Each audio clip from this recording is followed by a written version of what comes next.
E aí galera, bom, eu tinha adiantado vários vídeos, eu já tinha gravado vários, editado vários vídeos, porque eu queria deixar uma grande leva de vídeos aí já prontos pra eu poder dar uma pausa nas gravações, uma pausa nos roteiros e poder ler mais e estudar sobre futuros casos aqui no canal. Só que ontem, durante uma crise de insônia que eu tive, eu estava na cama e de repente me deu uma vontade louca de falar sobre esse caso. Mas antes de falar sobre esse caso, eu peço por favor para que você deixe a sua joinha aqui, porque como eu venho dizendo, eu faço vídeos pesados e o seu joinha ajuda muito em canais que tem conteúdo assim. Também vou te pedir para me seguir lá no Instagram, se for da sua vontade, e pra também, se for da sua vontade, se inscrever aqui no canal e ativar as notificações para saber sempre que eu for jogar vídeo aqui. Esse zumbidinho que vocês estão ouvindo no fundo é o do ventilador que tá literalmente virado pra minha cara, porque hoje, como vocês podem ver pela minha testa, está sem condições aqui. Então vamos lá, roda a vinheta.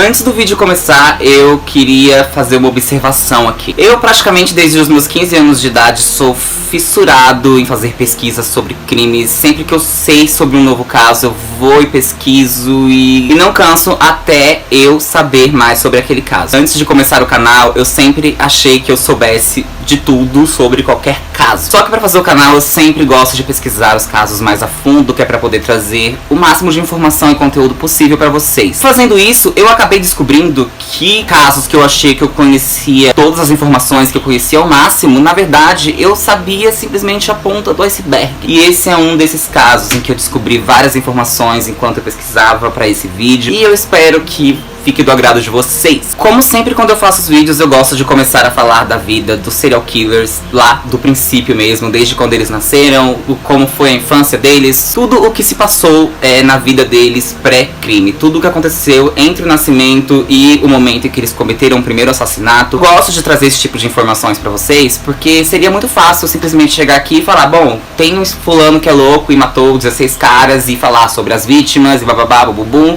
cara foi preso, fim. Não, eu gosto de trazer esse tipo de conteúdo pra vocês, porque eu gosto que vocês saibam, que vocês percebam que esses criminosos são pessoas, muitas das vezes, do nosso convívio. São pessoas que a gente não pode imaginar que tenham uma mente completamente perturbada. Eu gosto que vocês saibam que o assassino não vem com uma tatuagem na testa escrito eu sou um assassino em série, eu sou um estuprador, eu sou um serial killer, eu sou um sequestrador. Não. Na maior parte das vezes, esses assassinos são pessoas como eu e como você, e é por isso que eles são tão raros de serem identificados antes de fazerem várias e várias vítimas. E normalmente eu pesquiso em vários sites da internet sobre a vida dos serial killers, como eles eram antes de tudo, eu vejo em documentários. Nesse caso, principalmente nessa primeira parte do vídeo, na qual eu vou focar na infância barra adolescência desse serial killer, o que eu usei como base foi o livro Meu Amigo Dahmer, que foi lançado aqui pela Dark Side Books. Esse livro, ele é bastante completo, de verdade. Eu li, tipo, metade dele em menos de uma hora, de tanta informação que vinha e eu queria mais. E sério, ele é incrível e ele é em graphic novel, e eu recomendo a vocês que se interessarem por esse caso a comprarem esse livro, porque ele tem bastante informação. E caso você queira comprar, eu vou deixar o link dele aqui na descrição do vídeo. Por favor, compre com o meu link, porque comprando com o meu link você vai estar me ajudando a ajudar vocês a terem mais informações com esse canal. Jeffrey Dahmer nasceu no dia 22 de maio de 1960. Ele nunca foi uma criança maltratada pelos pais, mas ele também nunca teve pais muito presente. Principalmente porque o pai dele trabalhava muito fora e a mãe dele era... eu não quero usar a palavra relapsa porque é muito forte. Ela se importava com o Jeff, ela era uma boa dona de casa, só que ela era viciada em remédios, e vocês sabem muito bem como é o convívio com uma pessoa que é viciada em qualquer tipo de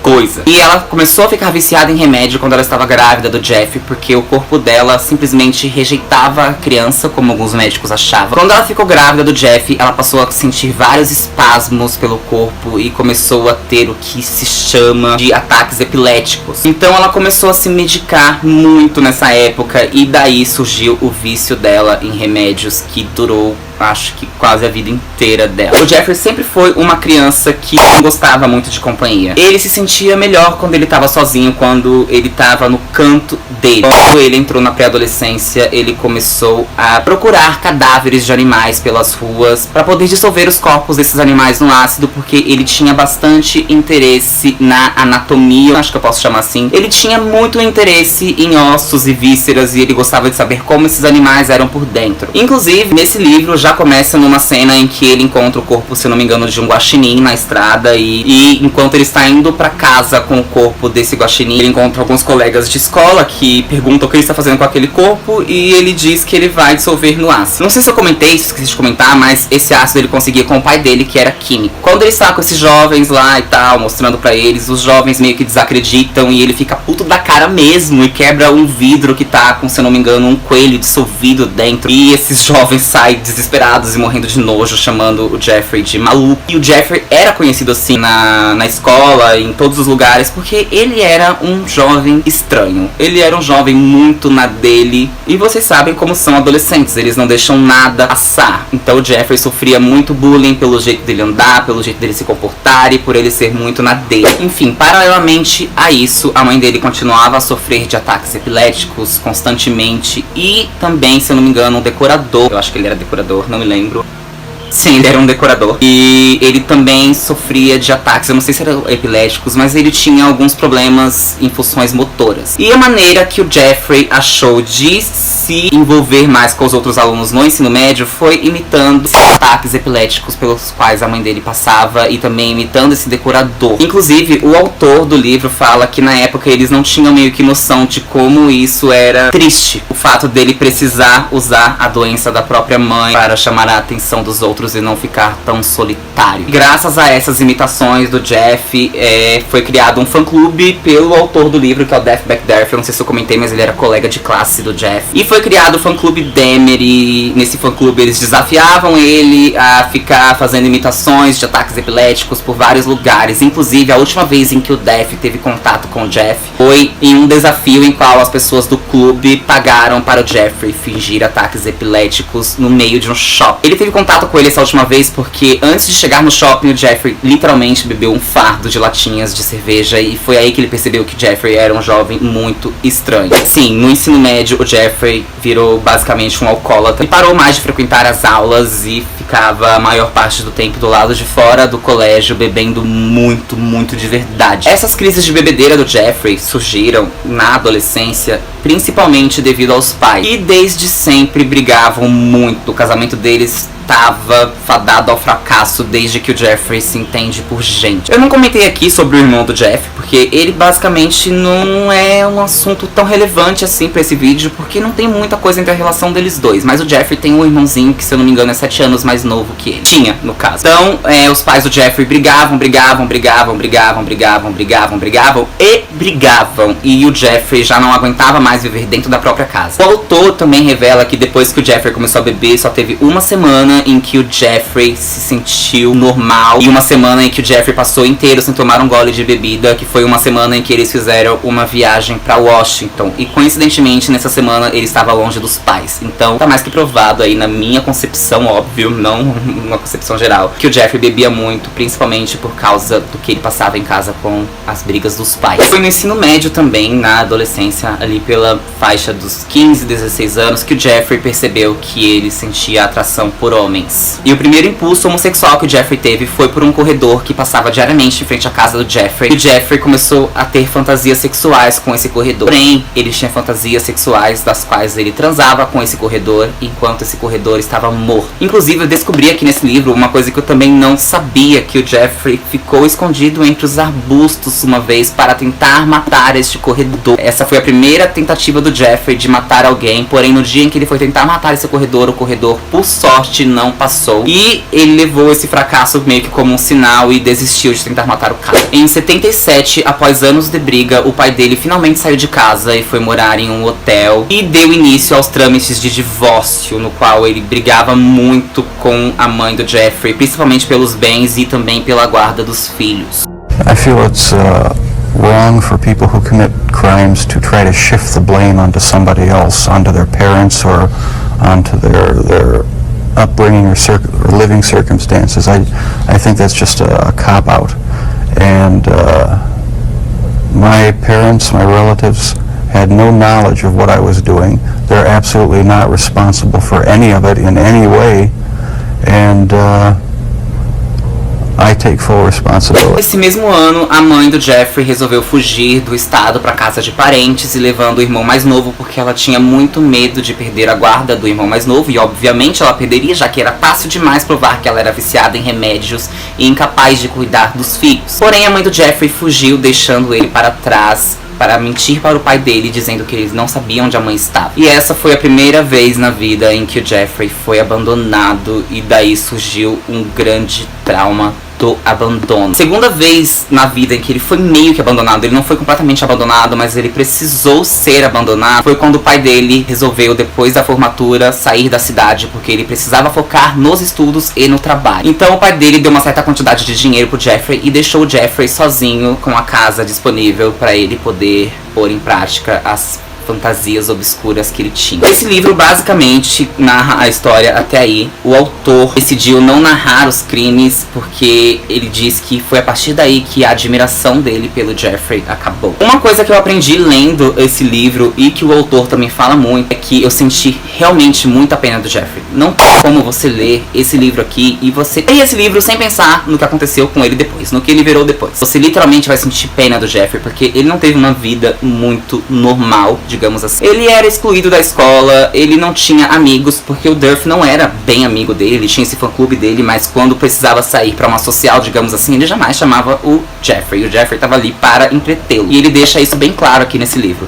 Então sim, eu senti muita pena do Jeffrey, mas em momento algum eu senti empatia. E o autor do livro fala isso claramente, que não há problema em sentirmos pena do Jeffrey Dahmer, mas a gente não pode sentir empatia pelas coisas que ele fez, porque apesar dele sempre alegar que ele matou as vítimas dele por amor, quando ele matou a primeira vítima ele teve a chance de se entregar e acabar com o mal pela raiz, e ele escolheu simplesmente continuar. Então não dá pra sentir empatia por ele. Enfim, o livro acaba por aqui. Como eu disse, o link pra comprar vai estar na descrição, se você quiser comprar. E agora vamos para a parte tensa do vídeo, que foi quando Jeffrey começou os assassinatos. No dia 18 de junho de 1978, o Jeffrey estava andando com seu carro pela estrada quando deu de cara com Steven Hicks, de 16 anos, pedindo carona. O Jeffrey inicialmente seguiu com o carro, mas depois ele resolveu dar carona para o Steve, já que ele sentiu atração pelo garoto, meio que imediatamente. Então ele convenceu o Steven a acompanhar ele até em casa e tomar umas cervejas, e o Steven disse por que não, e foi. Depois de um tempo se divertindo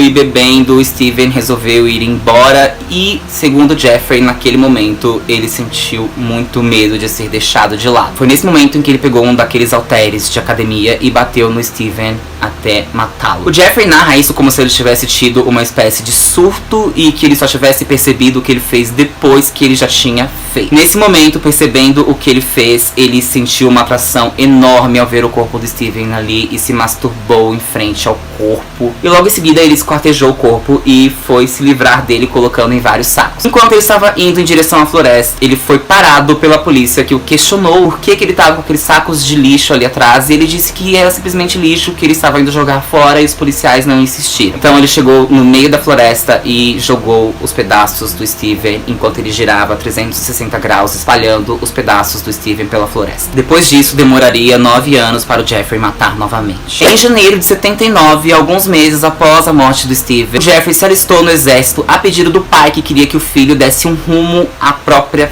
vida. Então ele se alistou no exército e foi servir na Europa. E uma coisa que eu descobri também fazendo essa pesquisa, que eu não sabia, é que houve relatos em 2010 de um companheiro do exército do Jeffrey que denunciou, entre aspas, né, porque em 2010 o Jeffrey já tinha morrido há muito tempo, que enquanto ele estava no exército, ele foi estuprado várias vezes pelo Jeffrey no período de 17 meses. E também houve o relato de outro colega do Jeffrey que alegou que foi dopado pelo Jeffrey e estuprado por ele também no período do exército. No ano de 86, já de volta aos Estados Unidos, o Jeffrey acabou preso por atentado ao pudor, já que ele foi pego se masturbando na frente de um jovem de 12 anos. Devido a isso, ele pegou 1 ano de prisão, mas acabou sendo liberado alguns meses depois por bom comportamento. Em 20 de novembro de 87, 9 anos após a morte do Steven Hicks, ele conheceu outro cara chamado Steven Twomey, se eu não me engano. Ele levou o jovem para o apartamento da da avó, que era onde ele estava morando. Chegando lá, ele drogou o jovem a fim de fazer sexo com o jovem desacordado. Ele alega que o jovem morreu de overdose. Isso a gente nunca vai saber, já que o corpo do Steven nunca foi encontrado. Enfim, ele disse que não tinha intenção de matá-lo, que só tinha intenção de drogá-lo, mas que ele teve um apagão e quando ele acordou, o Steven já estava morto. E mais uma vez ele se masturbou e depois ele fez sexo com um cadáver antes de se livrar do corpo. Nos meses seguintes ele matou outros 3 caras e quando ele estava prestes a matar a sua 5ª vítima, a vítima conseguiu fugir. Então a vítima conseguiu denunciá-lo para a polícia e ele foi preso por tentativa de estupro, já que a polícia não tinha nem noção de que haviam homens desaparecidos na época, e por tentativa de estupro com agravantes, já que essa vítima tinha apenas 13 anos. Então ele foi condenado mais uma vez, se eu não me engano foi a 2 anos de prisão, eu não tenho certeza, mas ele também saiu antes por bom comportamento e a partir daí ele alugou o apartamento que seria um dos apartamentos mais conhecidos do mundo, apartamento de número 213 na North Street. A maioria das vítimas do Jeffrey eram abordadas em bares gays e ele era um jovem atraente, então ele conseguia com facilidade atrair esses homens para sua casa e o modus operandi dele era sempre o mesmo, que era drogar as vítimas, depois matá-las, masturbar, fazer sexo com o corpo, esquartejar e, em grande parte das vezes, ele separava os órgãos que ele queria comer. Ele alegou que comendo as vítimas ele se sentia muito mais próximo delas. Inclusive, algumas vítimas do Jeffrey não eram homossexuais e ele não encontrava elas em bares gays. Ele simplesmente viu o homem, se ele gostasse do homem, ele abordava o homem dizendo que ele era fotógrafo e pagava $100 para aquele homem fazer uma publicidade que não existia com ele, levava esses homens para casa e enfim, o resto vocês já sabem. Eu disse aqui que o modus operandi dele era sempre drogar, se masturbar e estuprar, depois o cadáver, enfim. Eu esqueci de colocar um adendo, esse era o modus operandi dele na maioria das vezes, porque às vezes simplesmente ele era agressivo e partia pra cima do cara com que estivesse a mão e matava o cara. Chegou um momento em que o Jeffrey estava cansado de matar para obter prazer, então passou pela cabeça dele a genial ideia de criar um zumbi sexual. Então ele conheceu o jovem Konerak de 14 anos e levou ele para o seu apartamento com desculpa de oferecer algum dinheiro para eles terem uma relação sexual. Chegando lá, o Jeffrey dopou ele e injetou ácido no lóbulo frontal do garoto. Meio que deu certo a ideia do Jeffrey, o garoto virou praticamente um zumbi. Porém, um dia ao chegar do trabalho, o Jeffrey viu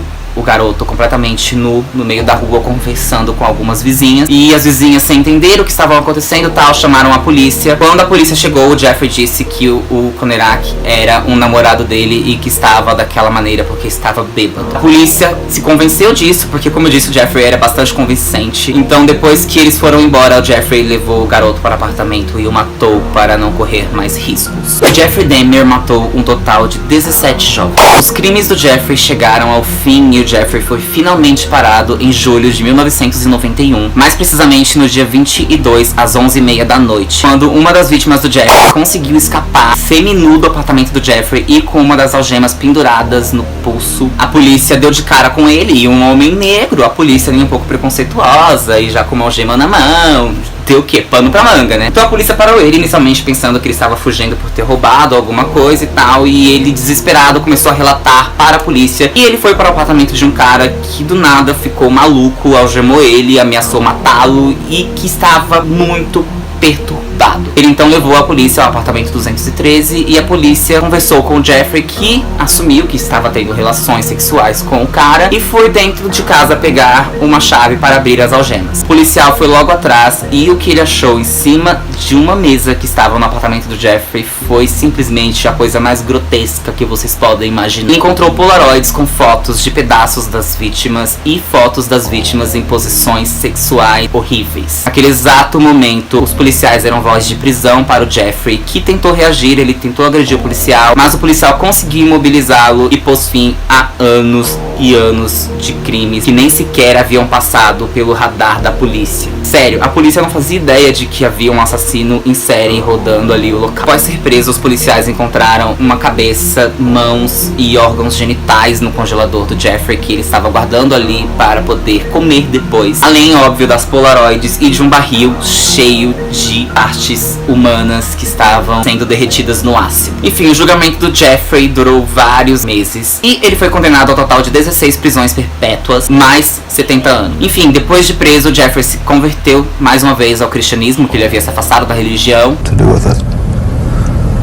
I mean, if a person doesn't think that there is a God to be accountable to, then what's the point of trying to modify your behavior to keep it within acceptable ranges?